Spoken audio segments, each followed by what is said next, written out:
Hi guys, this is Jake at Canadian Cutting Edge, and today I've got the Ganzo F710 for you. Yes, they had a knife that looks very much like this called the G710 out for a couple of years now.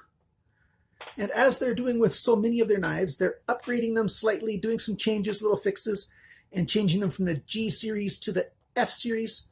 Now they're calling it the Firebird 710. Yes, it's in a Benchmade style. What is it, the 940? I forget exactly what the number is. I'll put it on the screen right here. Back when I was a reviewer for Ganzo, they didn't want me to say the name of the knife that they had copied on the videos, but since they are ignoring me for the last 8 months, I can say whatever I want. I was willing to do that when I was a reviewer for them, simply because they gave me total free permission to say anything I want about the quality and construction and, functionality and everything about the knife. They just didn't want me to say which knife they copied. And I made that concession. But right now we've got this nice knife, and they've done a bit of skeletonizing, so it's a bit lighter than the G710. But it has lost none of its functionality. It actually has got a couple fixes. So if you're in the market for a new knife and you're willing to spend just a little bit more than your average Ganzo, this guy does have a little bit of a price premium, then you want to check this video out. And even if you don't want to buy it, I think you want to learn about this thing. So stick around for the full review.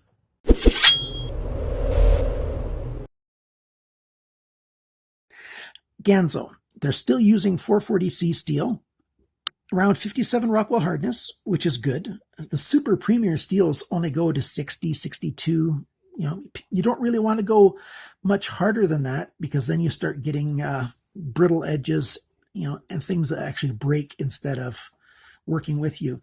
You want a certain degree of softness so that the edge doesn't break, but instead it just slightly deforms. And so you can easily bring it back. Well, not too easily, but you know what I mean. If you have it too soft, then when you're cutting through things, the steel will just sort of wear away and get dull really quick.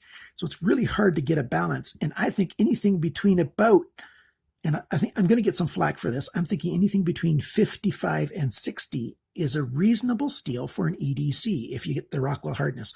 Of course, there's loads of other characteristics and things that are involved. That's just one of the things. Some people think that Rockwell hardness is the only factor or the most significant factor, and it isn't necessarily the most significant factor, but it is one of them. And this stuff is right around 57, 58 Rockwell hardness, depending on how it was hardened. So it's right in the middle of that range, and it's very, very good. This knife's got a satin finish. I generally don't prefer satin finishes, only for one reason. I've got oily skin, and so you get this all the time. These fingerprints all over the place. See that? I just touch it a little bit, and it's just, ugh. And that's after I just washed my hands less than half an hour ago. So there you go. I prefer stone wash. It doesn't show off fingerprints quite as easily. Satin finish here. We've got G10 handle scales, and you've got your steel there. There you go. You can see those holes in there very easily.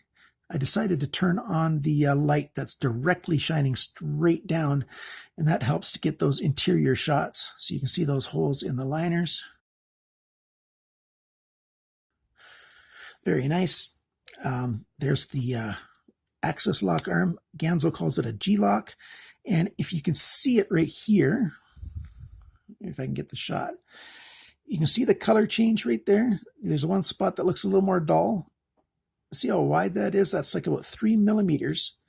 The original 710 had about a third of that. And that is how far the lock arm is sliding up over that piece of the tang of the blade.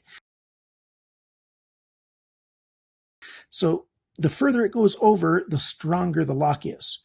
If it goes too far over, it gets inconvenient. You have to pull super far to get it to unlock. So they've made their G-lock, axis lock, better with the F710 than it was on the G710. But you can still do this. And that's using the lock, pulling back at the right time to flick the knife open and closed. And wrist action is the rest. That's one of the fun things about this kind of lock. It's fun to play with it and make the blade go open and close really easily without doing anything with your thumbs or your fingers. No flipping action and stuff. You've got jimping right there on the liners. And that's the only jimping you got. The rest of the knife handle and everything is all nice and smooth everywhere. You've got open pillar construction, and the pillars have that nice hourglass shape. You've got the sort of scalloped kind of look to the G10 on the bottom half and the top half right there. And you've got this sort of trenched in line, milled in, CNC milling. Pocket clip is right and left. It's a black painted pocket clip. Pocket clip is very functional. I'll show you how it looks in a pocket soon. You've got 2 pillars back here, and then you've got the big stop pin right there, and the stop pin is also screwed in. And it's a nice, thick, heavy stop pin. I really like that. The pivot is just a painted pivot screw, Torx. The other screws are Torx as well. And now we've got this blade. We've got this sort of Spey style. We've got this Spey style blade with this short clip point right here. Nice belly on the blade, flat area here. Saber grind here. That's a flat grind that doesn't go all the way to the top. Nice swedge up here for decorative effect. You've got sort of a dipped in area right there on the spine of the blade, and that's good for your thumb is either up here, or if you want to do close-up work, you can put your thumb up there, and then you've got much better control for doing fine work. So there's the number of ways of holding this knife because of that. Nice back hold, works really well. Not very many people use a hold this way with the blade towards them, but it works. That's very comfortable. Either hand. You can even sneak up and do a nice pinch grip. Let's talk about this thumb stud. Where it's placed, it's easy enough to get at with your thumb to flip the knife open, or you can, of course, use the axis lock and flick the knife open that way. When the knife is open, the thumb studs are not really that much in the way for slicing, so that when you're slicing through something, for it to catch on those thumb studs, you've got less than a centimeter of knife that you can't use on the end here unless you cut on an angle. Then it works just fine. Some knives have the thumb stud out way too far, and then you're slicing through stuff and it just bumps into there, so that's not good. I would like this to be in a little bit further, but if they did that, if they put it in further, they'd have to change this handle shape and give you a little better access for your thumb to be able to flip that knife open. Action is good. The axis lock behaves like the detent.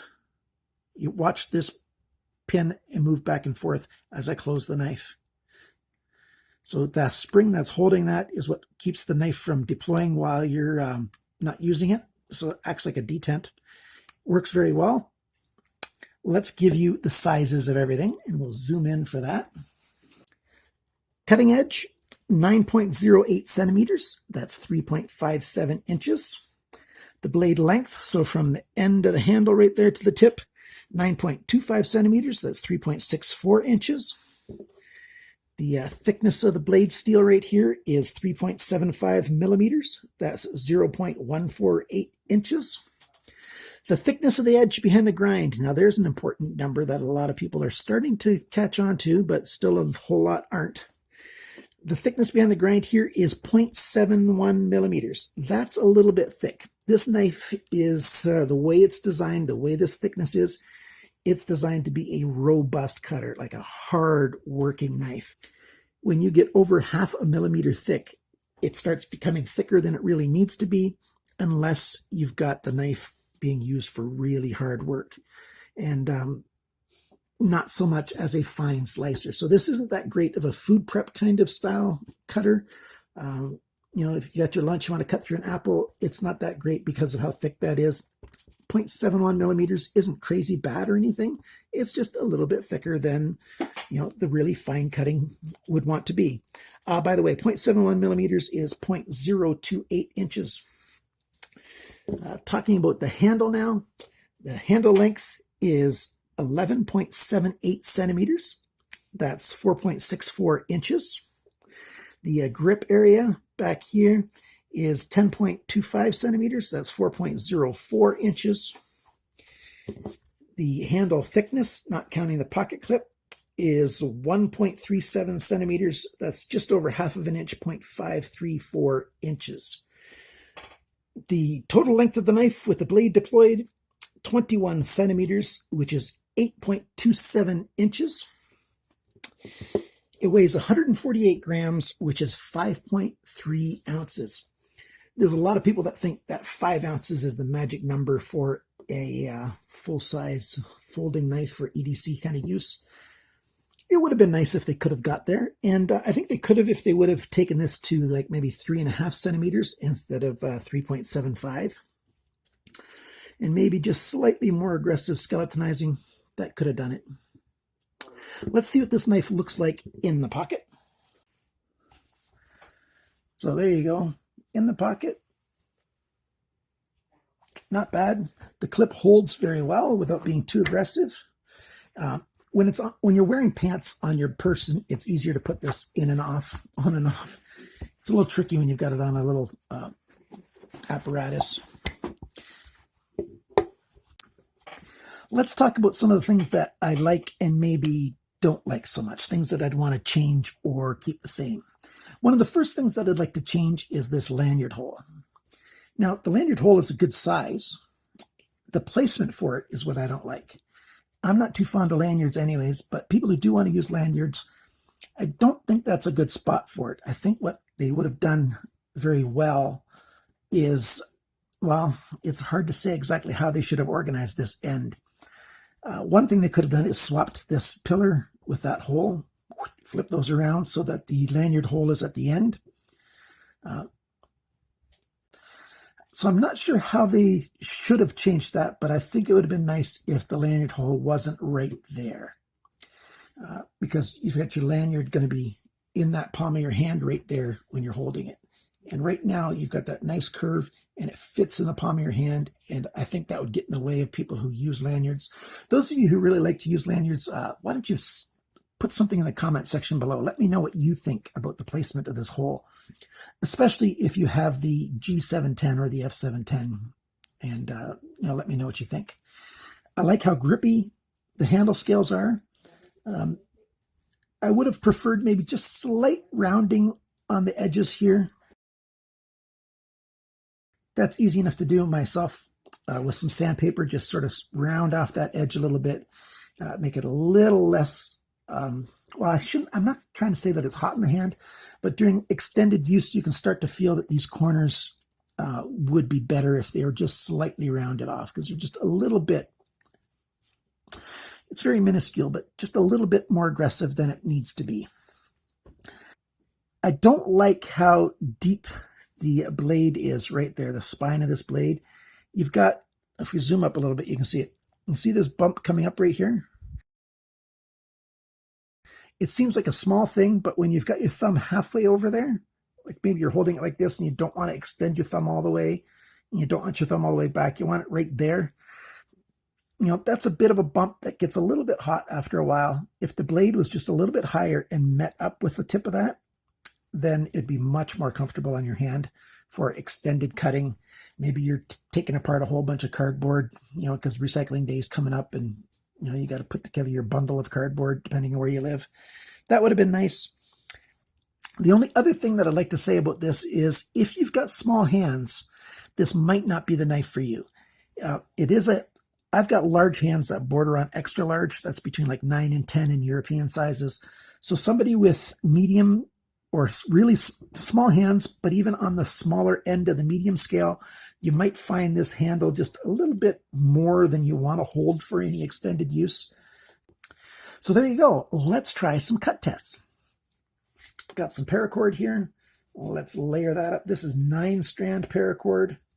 There's 3 strands of paracord right there. And let's see how well it cuts. Flies through it like nobody's business. And that's because I've sharpened the knife the way I like it. Factory edge comes pretty good on these knives, but the factory edge is like less than 1% of the life of my knife. So I sharpen it up and show you how well it does when it's sharpened the way I like it. And you can see that this knife just slices very easily, very well, very little effort. You can go straight down and cut through. This is good paracord that I bought from GEARBEST as well. And it just works very, very well. And this knife cuts like nobody's business. What if you got something a little more robust? Well, here's some wire. You can see that copper wire in there. Cuts quite well. Cuts through that stuff. So there you can see that it does have a lot of metallic in there. And it cuts through just fine. That's where a more robust edge really, really comes into play, is when you're doing more difficult or more challenging work. Can it still cut paper even after doing that stuff? The thinner paper is, the harder it is to cut well. This is about 16, 17 pound paper. Most printer paper is around 20.